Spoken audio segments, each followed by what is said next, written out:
The United States says it intends to declare Venezuela criminal group Cartel de los Soles a terrorist organization. The Secretary of State, Marco Rubio, has alleged that the Venezuela cartel is headed by President Nicolás Maduro, something the Venezuelan leader denies. It comes after the US also said it had carried out an attack on another boat it alleged was carrying drugs, killing 3 people. US Defense Secretary Pete Hegseth claimed the vessel was trafficking narcotics in the Eastern Pacific.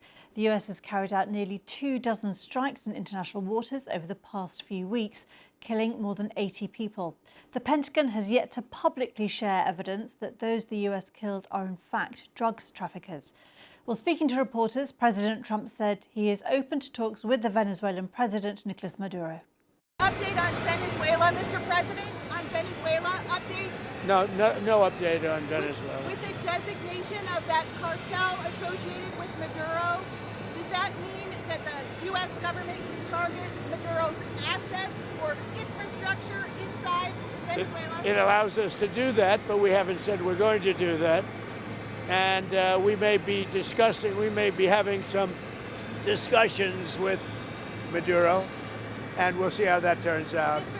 They would like to talk. Well, South America correspondent Ione Wells joins us now live from Bogota. Just tell us a bit more about the significance of the US declaration and the likelihood of talks.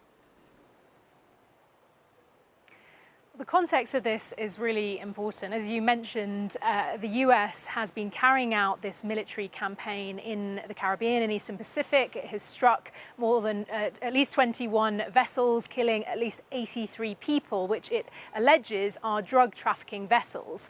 The US has simultaneously been deploying its biggest military deployment in decades to the Caribbean, in and around the coasts around Venezuela, including the world's biggest warship. Now, to be honest, that to many observers here feels excessive if the aim of this is just to continue striking small vessels, something which would usually be in the remit of coast guards. As a result, many observers here believe that this military build-up is not just about targeting alleged drug trafficking vessels, it is also about putting military pressure on President Nicolás Maduro in Venezuela himself to try to put pressure on him to step down, or on some of his close allies, for example, in the military, to try to oust him.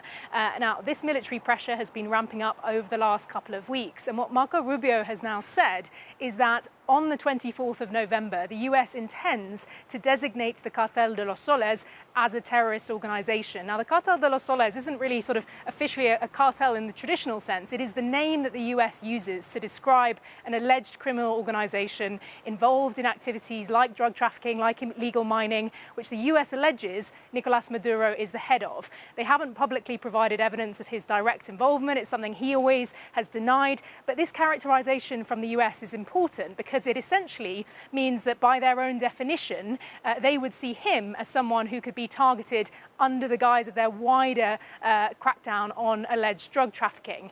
Now, they say that this would happen on the 24th of November. If that happens, that would give the US more powers to target both Nicolás Maduro, but also some of his inner circle, who they allege are part of this criminal organization. Now, Donald Trump, for his part, has said that he believes Venezuela is open to talks. So it does seem that essentially what the US is saying here is they want Nicolás Maduro to come to the negotiating table, and if not, that designation will be made on the 24th of November, and the military pressure against him and his circle could ramp up even further than what we've seen already. Very interesting. There's more online. Ione Wells, thank you very much. They're live in Bogota for us.